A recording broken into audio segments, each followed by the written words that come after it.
Okay, so in this video, I share my review of the Samsung Galaxy Tab A7. Yes, you heard it right, the Tab A7 after using it for about 2 years. Is it still worth it? Let's go ahead and jump in. Now, first things first, no, it is not worth buying, unless of course you get it at a super affordable price, right? Simply because this guy here dropped in 2020, loaded with Android 10, of course, and I believe Samsung is supporting this at up to 3 major updates, if that, right? The plan is for this to see Android 13 eventually, but some people are even saying that may not. Who knows? Personally, I do think that it will see Android 13. If you already own the tablet, there's no problem with that, right?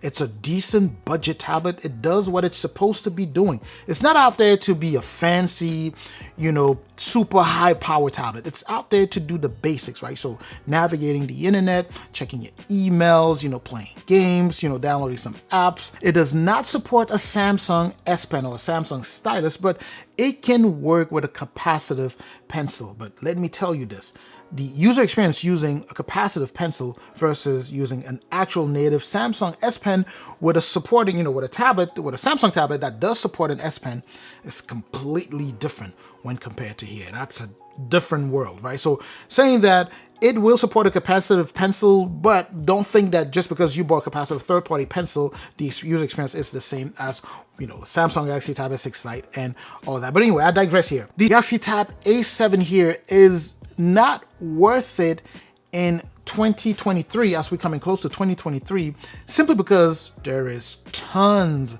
of competition out there, right? So Lenovo, for example, the Tab P11 that came out, I believe a year after this guy, cost pretty much the same and offers you, I think, slightly better specs. Even the display on the P11, I could be wrong. The display on the P11 is not even a TFT like what you have on the Samsung Galaxy Tab A7 here. And on top of that, it does support a native pencil, a precision pen by Lenovo. So that's a major plus that it has over this guy here, and you will pretty much find it at the same price. Now, here's the good news though. If you are looking for this particular tablet, you are likely going to grab one at a really, really affordable price, at a really cheap price. So that would make it worth it, right? So when I say it's not worth it, to a certain extent, it's still fairly subjective, right? Some people may be just looking for a tablet for them to just check the weather and watch some YouTube videos when they are laying on the couch. And that's pretty much it. Maybe checking their emails. They don't necessarily need to be doing, multitasking, doing a bunch of,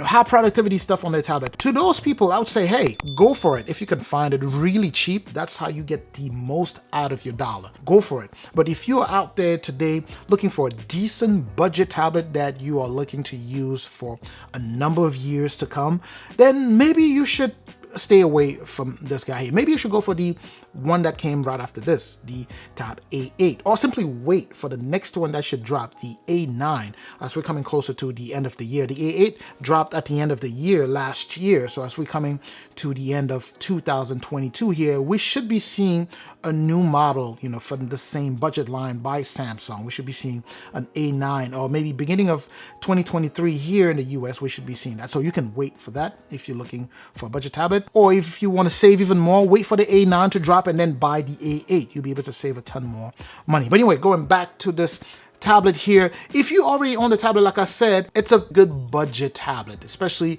when it first dropped. It was loaded with Android 10, One UI sitting on there. Very nice budget tablet. You get a 5 megapixel front-facing camera, 8 megapixel, rear-facing camera there. These are not made for you to take high-quality pictures. You get a USB Type-C port here, a headphone jack on here as well, which is something that is disappearing on tablet. You get a quad speaker setup on here, which, by the way, gets pretty loud. So when it comes down to just watching movies, that's one of the main reasons I'm saying this is good for watching movies, right? So you get a quad speaker setup, and by the setup, I mean you'll be holding your tablet this way and you still have the sound coming out the top there.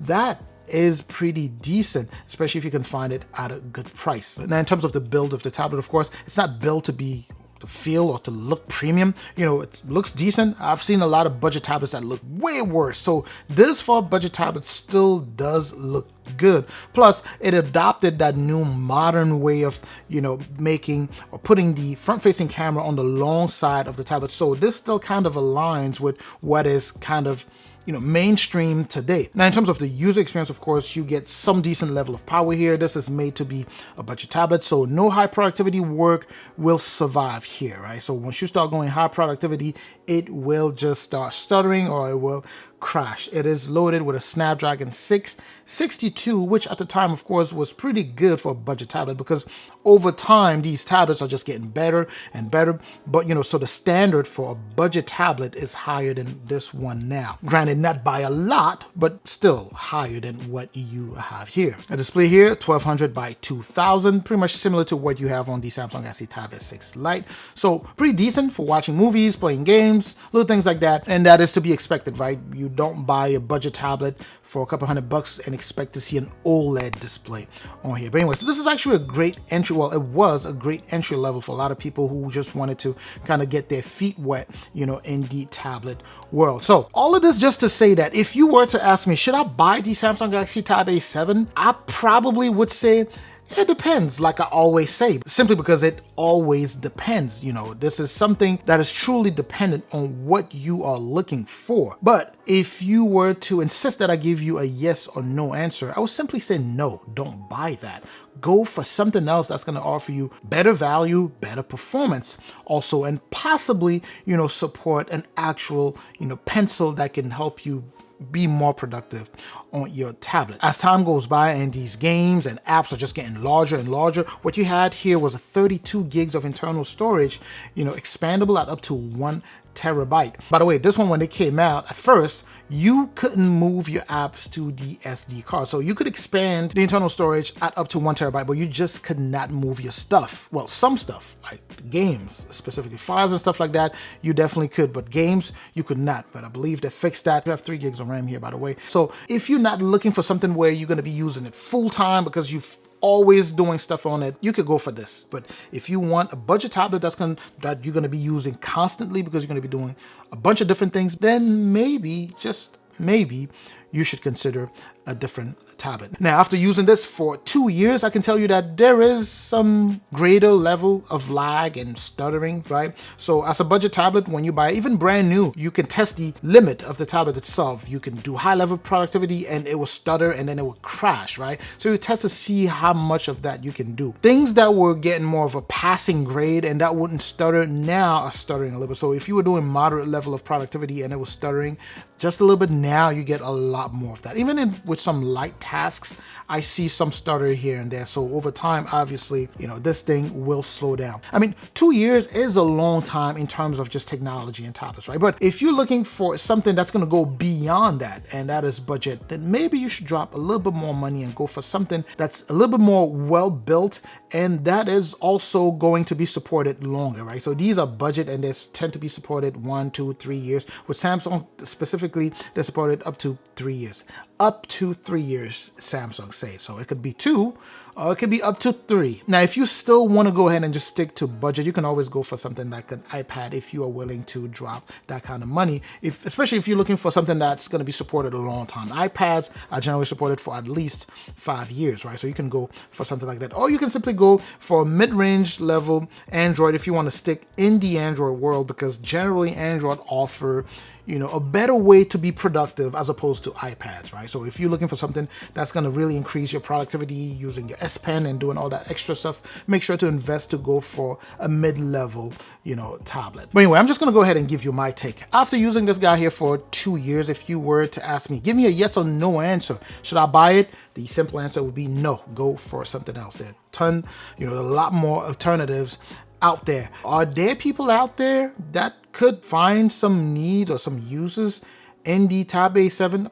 Absolutely. The only thing I say is just make sure that you find one at a very, very good price in order to really take advantage of as much value as you can out of your dollar. That is just my take. Now, let me know in the comment section if you need additional details on this particular tablet. Make sure to watch the videos that I've made. I've made tons of videos on this tablet here, so make sure to check out those videos if you have any additional questions or any additional things that you would like to be clear on, or simply ask your questions in the comment section. This is a very dynamic platform. A lot of people are going to chime in and try to help answer your questions. I'm going to catch you in that comment section after you ask your question. I'm also going to catch you in the next video. Make sure to subscribe if you haven't done so already. hit that subscribe button, like and share the video. I'm gonna catch you in the next video. Up until that next video, of course, as always, stay safe out there.